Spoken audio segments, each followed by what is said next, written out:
Every legacy is different, but every legacy can be great. My dream was to leave a mark in bodybuilding, to become a champion who would always be remembered. It took sweat, it took sacrifice and pain, but ultimately it led to triumph.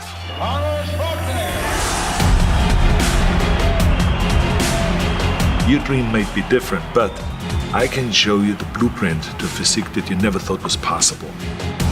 I'm Arnold Schwarzenegger, and I created my legacy. It's time to leave yours.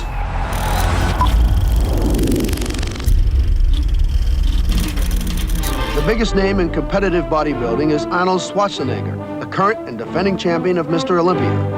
28 years old, 6'2", 240 pounds. Arnold has held the title for the past 5 consecutive years, in addition to being Mr. Universe 5 times.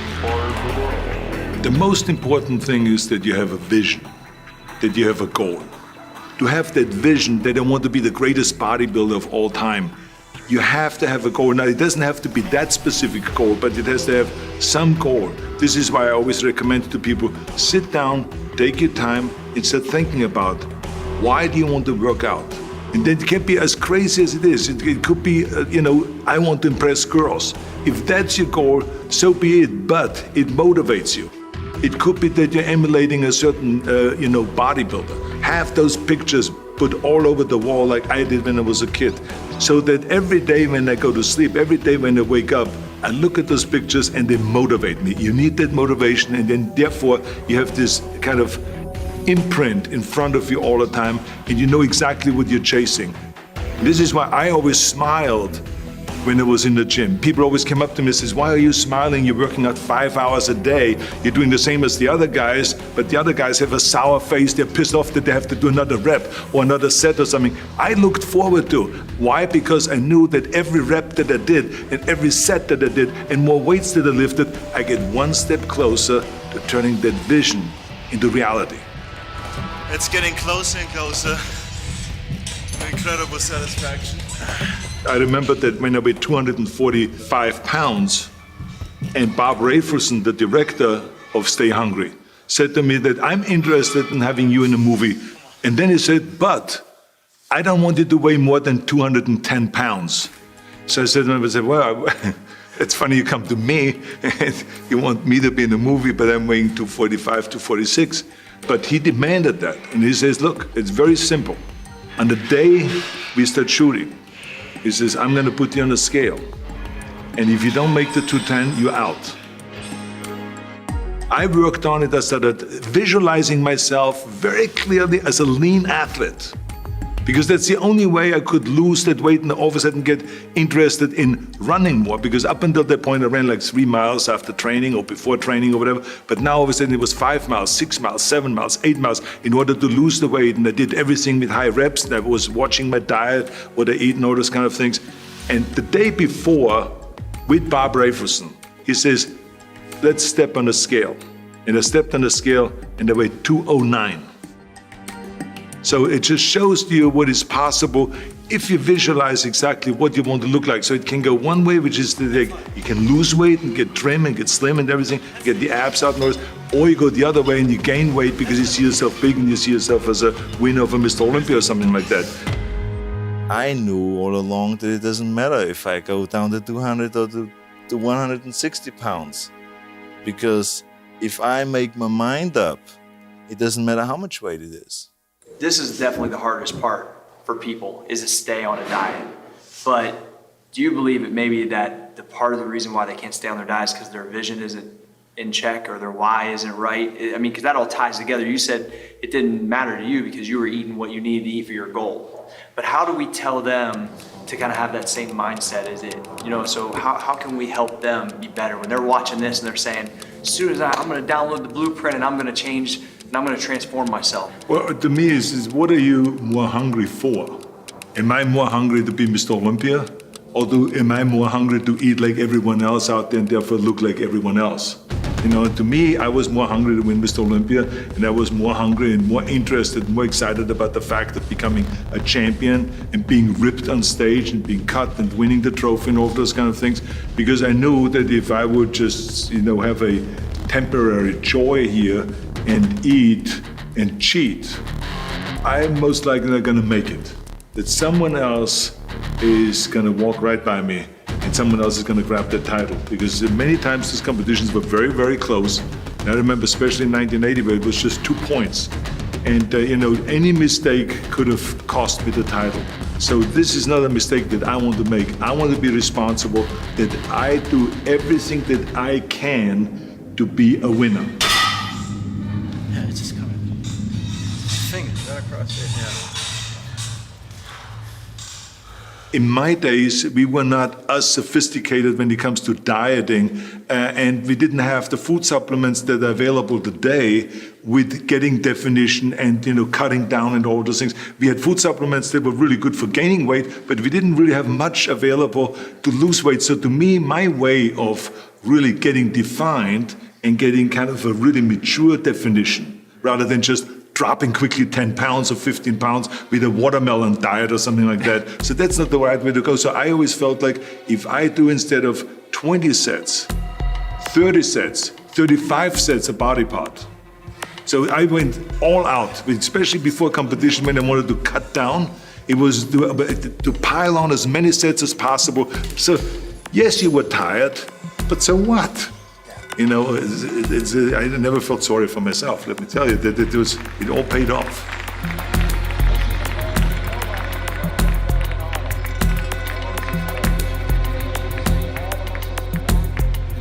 Well, for me, the most important thing always is to have a deadline.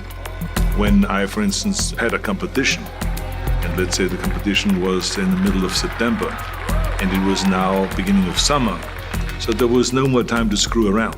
So there was the time now to get going on a diet, to get going with the training, to not slack off at all because there was a deadline there. The day of the competition, I had to be in the best shape possible. It was very important to pick that time and to say, this is when I have to be in top shape, and then to work towards that. But it's not just with the competition. It could also be that you say to yourself, the summer starts in June.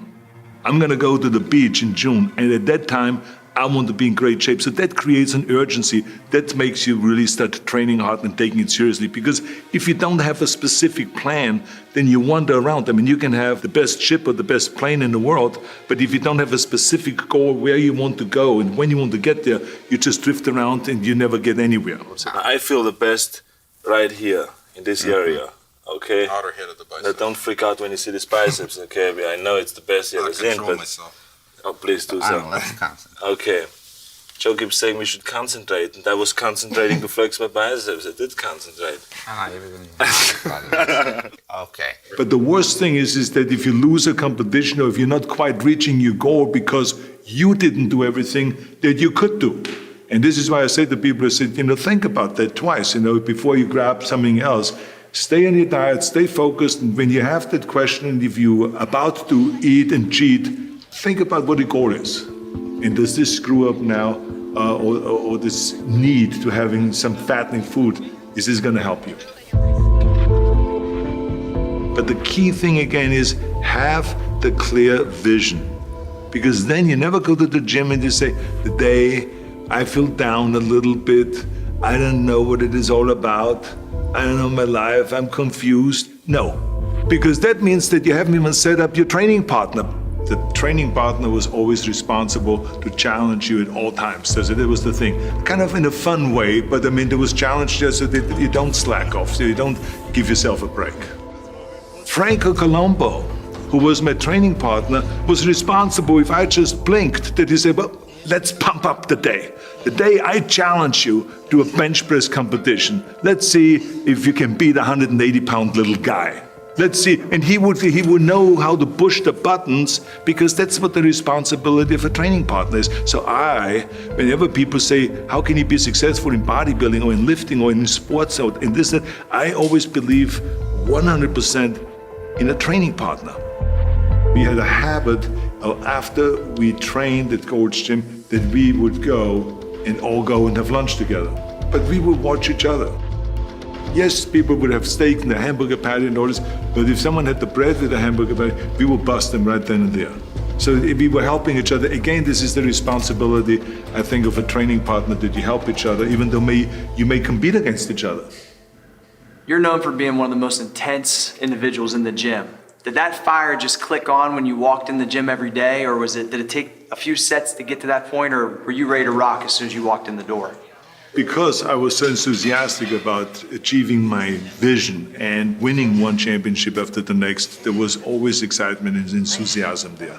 So when I went into the gym, I put my gym bag down and I immediately attacked the weights. Right away, warm-up set, then the next weight up, boom, boom, all the way to the top until you just can't do it. And supersetting, everything was always supersetting, and 3 pumped sets and 4 sets in a row, 5 sets in a row. So it changed on what exercise we did. One of the things that you made popular was the supersets and tri-setting, and surprisingly enough, there's a lot of kids in the gym nowadays that don't even do those things. So what makes the difference in the workout when you add those variables? I mean, it makes the pump completely different, correct? Well, it makes the pump completely different, but it also the muscle responds differently if you do a pushing exercise and a pulling exercise. Let's say, for instance, with bench press and with chin-ups. So it worked much better when we did a set of bench press, and immediately after that went to the chin-up bar and did a set of chin-ups. You get more definition and muscle separation by doing that. So it really worked well. And sometimes we even not just did a superset, but we did 3-4 sets. Because remember, the body doesn't really respond to the same thing over and over. Right? You got to always give it the extra punch. So I think supersets and triple sets and quadruple sets and all of those kind of things create that kind of extra fire in the muscle. Talk about when somebody's training, what should they be thinking about when they're working that muscle, how they should be squeezing, and should they be paying more attention than they probably are? I think the biggest mistake is that you go to the gym and you go through the motion, but you don't really have your mind inside the muscle. So when you do a bicep curl, I can't just stand there like this. Yeah, you can. I've seen the guys training with me also 4 hours a day, 5 hours a day. But they look like shit. And why did they look like shit? Is because they didn't concentrate. They did the same exercise, but they stood like this and then they looked sideways. Kind of like they were bored. Because they didn't even know why they were training. That they were not inside the bicep. I tell you, you got to be inside the muscle. So this is the difference. So this is why when I see guys texting, they're not serious. This is Mickey Mouse stuff, you know? You train or you don't. You know, it's like in Germany we say, wenn schon, denn schon. If you do something, then do it. Go all out. You don't think it has anything to do with the mind? Because I think if my mind is right and if I can meditate myself into a real good pump, I get it. And if my mind is flowing away somewhere else and, you know, on some other subject, then I just don't get a pump. Everyone has a problem with time. But the day has 24 hours and we sleep 6. Now, I know there's some out there that say, whoa, I need 8. Well, I say just sleep a little faster. Because the bottom line is we have 24 hours are available, 6 hours of sleep, so you have 18 hours now available to your work, your family, your hobbies, and also to learn something new. Or you say, I'm gonna go and reshape my body. So you're gonna go and take this hour out of your schedule and say, I'm gonna train an hour every day. So this is, for most people, a huge challenge, but it is totally doable, I can tell them, because the kind of things that I did when I came to this country. I mean, I went to school, I was working in construction, I was working out my 5 hours a day. I was taking acting classes from 8 o'clock at night to 12 midnight. I was doing all of those things. I wanted to make sure that I don't waste one single hour.